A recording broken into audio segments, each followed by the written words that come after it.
Let's talk about these CIA strikes.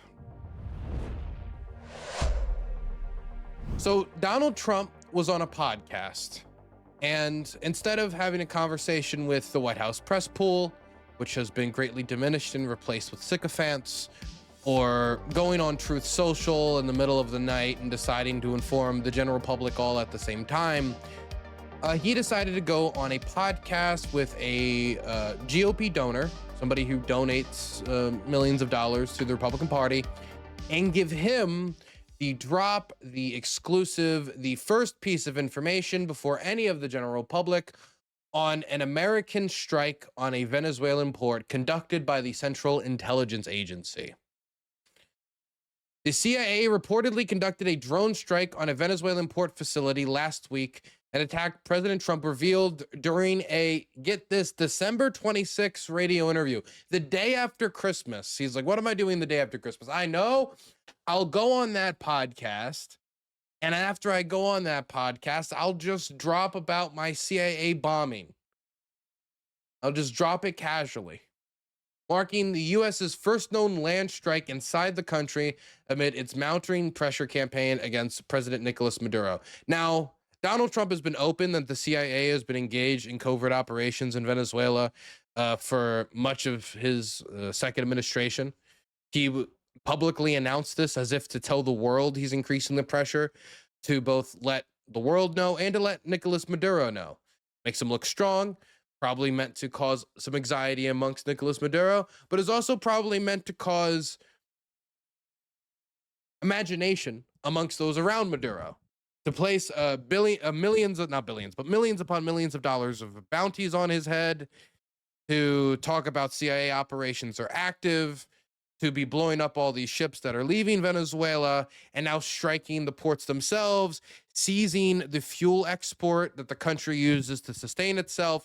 It seems to be every signal one could send to generals to say, kill him. Come on. Is this thing on?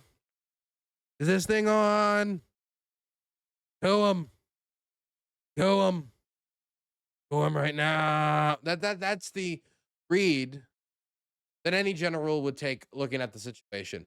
You strangle the means by which the leader supports the state, while he also is facing a crisis of legitimacy at home due to a highly disputed and almost certainly rigged election. You just don't get full percentages in election results. That's not a thing. Anyway, you can look it up yourself if you wish to. All while a foreign government openly, one with much more asymmetrical power over you when it comes to the military comparison, openly says, like, you need to be removed. You cannot be staying in power. You're not legitimate. It's every signal that could be possibly sent. It's every signal that you could possibly send to the military leadership to get rid of him. And that is what Donald Trump is trying to do. Look, I understand that the focus has been on drugs, but I don't believe in any manner that this is about drug enforcement. If this has anything to do with drug enforcement, I think it's a very minor factor. There have been 23 boats that have been exploded in taking drugs, what were allegedly drugs, to Caribbean islands. They said that it was cocaine. Again, fentanyl is not being moved. We're talking about cocaine that's being moved to Caribbean islands, and then much of that's going to be exported to Europe anyway. But of those ships that were blown up, it's not even all cocaine. Only one ship has actually, its remains have been found after a strike. This has only happened once, when this ship's remains washed up on the shore of Colombia. This was a recent report that was actually put out. And what it says is that it wasn't cocaine, it was not fentanyl, it was marijuana, something that is legal out of 40 out of 50 US states. Now look, just because it's marijuana and it's, legal, doesn't mean that it cannot have an immoral source. Cartel weed still funds the cartel. The cartel is a violent, horrible organization that sponsors misery in its back room as well as in the United States, in its neighborhood and in America. But brickweed is very different than fentanyl or cocaine, especially when that brickweed, we still don't even know if it was going to enter the United States, as the islands that these are being brought to from the northern coastline of Venezuela often are used for re-exportation to Europe, not the United States. So I'm of the belief that this is mostly a pressure campaign to remove Nicolas Maduro from power.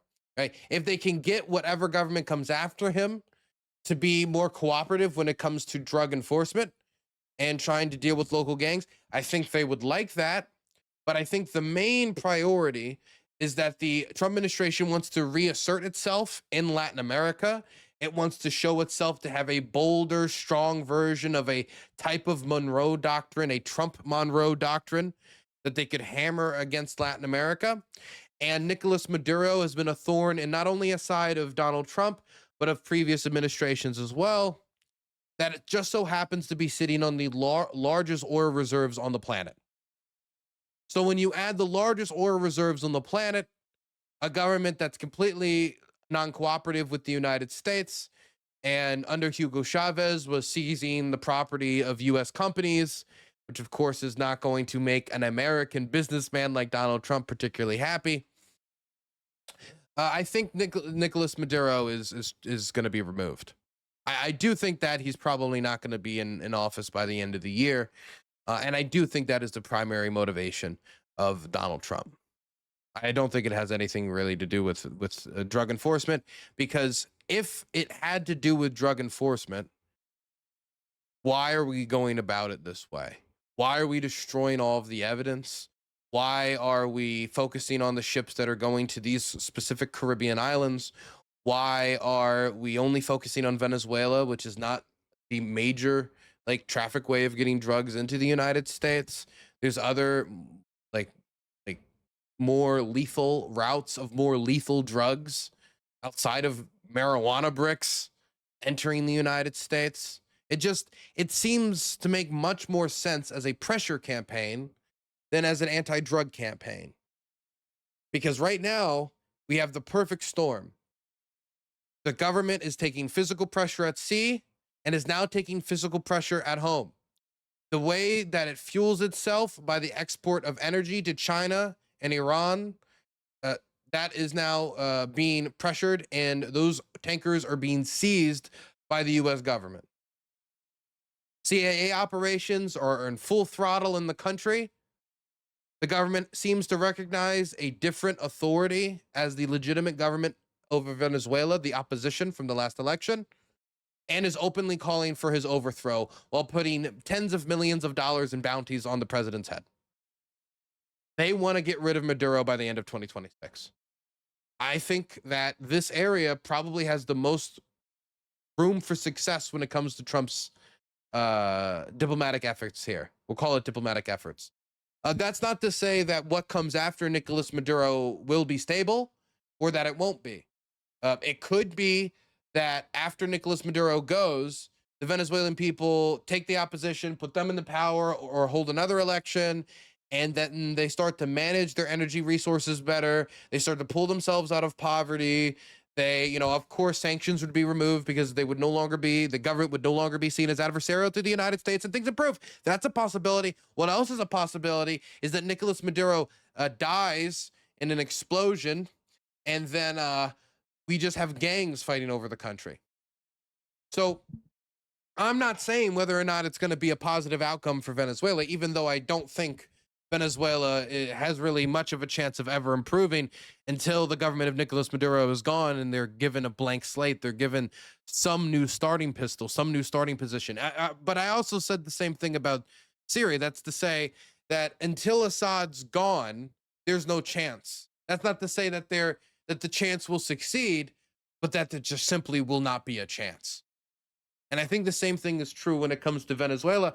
But considering the government is very against putting any boots on the ground, does not want to be seen as participating in any type of forever war campaigns, that's electorally unpalatable for 2026 and for the president's general agenda.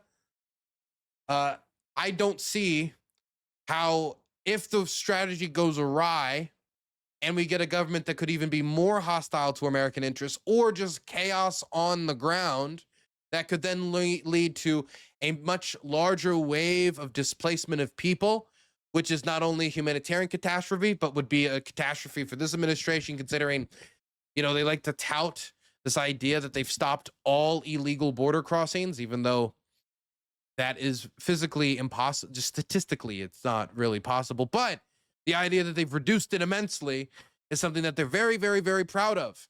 And if you create a big refugee crisis right there in the southern hemisphere, they're going to go into the northern hemisphere. And where is that? That's straight towards the United States. So that is something that is of concern, I would imagine, to the administration as well. So I do think Maduro is likely going to go. I do think it'll be probably by the end of 2026, because I don't see how the regime lasts this seizure of tankers through 2026. And I don't think China or Iran or any of these other competitors with the United States are going to be bold enough to go into what Trump thinks and says is his backyard. And considering how Donald Trump is currently talking about the Chinese military drills around Taiwan, I don't know if Trump's going to give them a reason to be bold. And so I think Maduro's time is ticking away. I think it's ticking away. And what that means for Venezuela, we'll probably only know once the clock strikes 10. Or would it be 11? It would be 12, wouldn't it? That means midnight. Why is it the clock strikes 10? Why is that the same? Whatever. Remember when Trump was supposedly the anti-intervention candidate? Well, no, they said he's the anti-forever war candidate. But he never said like a quickie. Never said you couldn't have like a quick, a quickie behind a Denny's or something, like a quickie war. Come on, babe. Just a quickie. Come on, babe. Babe, please, just a quick one. Come on, babe. Come on. Babe, please, just like, come on. Come on, your parents are asleep. Come on, babe, just a quick one.